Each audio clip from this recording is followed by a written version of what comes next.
A lot of trucking companies believe they're safe when it comes to cameras and ELDs. They believe that because they pay for the system, because it's their own truck, and because they control who logs into the dashboard, that they control the data and everything else.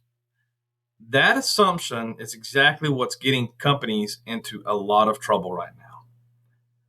Not because cameras exist, but because companies misunderstood what cameras actually create. And let's fix this right now. Cameras don't just record video. They create records, timestamps, metadata, configuration logs, access histories, and decision trails. And those things don't live only where people think they do. Here's the first major mistake companies make. They assume if we don't pull the footage, if it doesn't exist, if we delete it, it's gone. If we never look at it, we could say we didn't know. You see, this is not how this works. In a legal case, the question isn't who wanted to show the data. The question is who has the data. And very often, the answer isn't the trucking company. You see, the answer is the ELD and the camera vendor. These are hosted systems. They are cloud-based platforms with retention rules, backups, logs, and access records. Access does not equal ownership. Just because you can log in and view data doesn't mean you control what exists in litigation. This is where subpoenas are changing everything. Courts don't care who feels responsible. They care who possesses the records. When a lawsuit involves a crash, a termination, a misclassification claim, or wrongful death scene, attorneys don't just subpoena the carrier, they subpoena everyone in the data change. And that includes ELD vendors, camera vendors, safety platforms, telematics providers. These companies are not going to risk their entire business to protect one fleet. They're just not going to do it as much as you may think they will. They comply. They have to. And this is how a lot of cases are playing out right now, especially in Illinois. The company says, we didn't retain that. We didn't review that. We didn't have that footage. And then the vendor produces event logs, configuration settings, timestamps, access histories, feature activation records, and suddenly their stories are changing because capability matters. Let me show you how this is actually unfolds in real life, okay? A crash happens, or a termination happens, or a misclassification claim gets filed. At first, it's very quiet. The company believes we're fine, we didn't pull the footage, weeks, maybe even months go by. But then the subpoenas start. Not just to the carrier, but to the ELD provider, the camera vendor, the safety platform, and that's when everything completely changes. Because now the case isn't about memory or statements or what someone claims has happened. It's about records. What features were enabled, when they were enabled, who accessed them, how often footage was reviewed, whether coaching followed specific events. That timeline tells a real story, whether anyone wants it to or not. And once that story exists, you don't get to rewrite it. Here's the legal shift most companies are missing.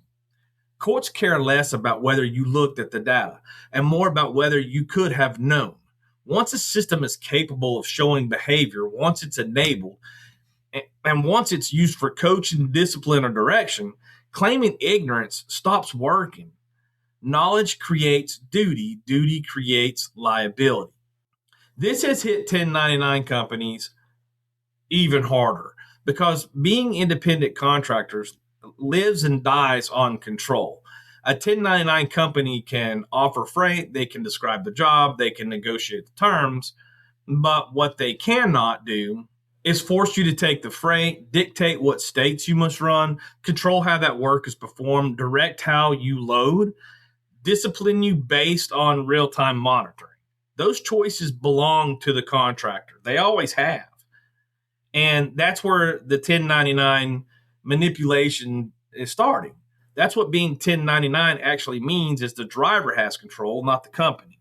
When cameras, EODs, dispatch records, and messages show mandatory freight acceptance, required lanes or states, directed loaded methods, coaching tied to footage, discipline following being monitored, guess what? That's no longer independent contracting. You just entered the world of control. And cameras, make that control visible. What used to be verbal is now recorded. What used to be informal is now documented.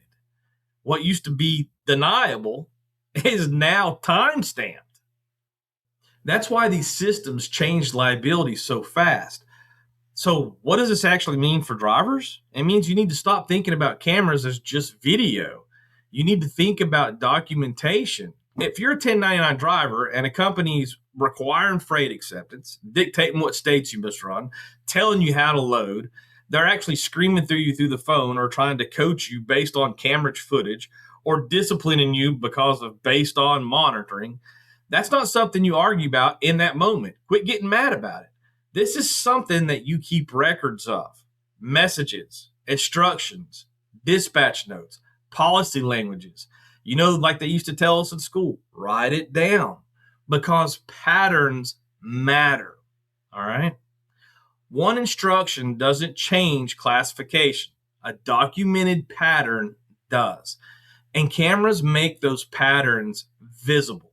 Now, pay attention to what companies are quietly doing right now. Okay. You're seeing a lot of this too now. Audio is being disabled.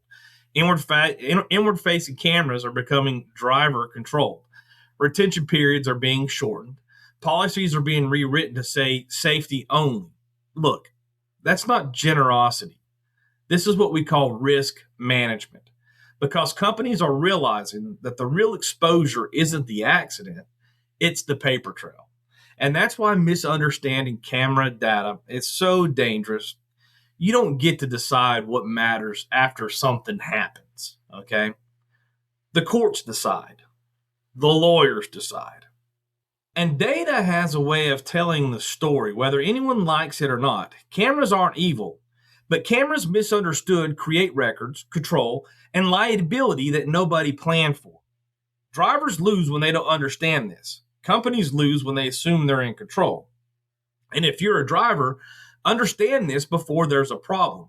And if you're a company, understand it before a lawyer explains it to you. Big Rig Nation, drivers first, always.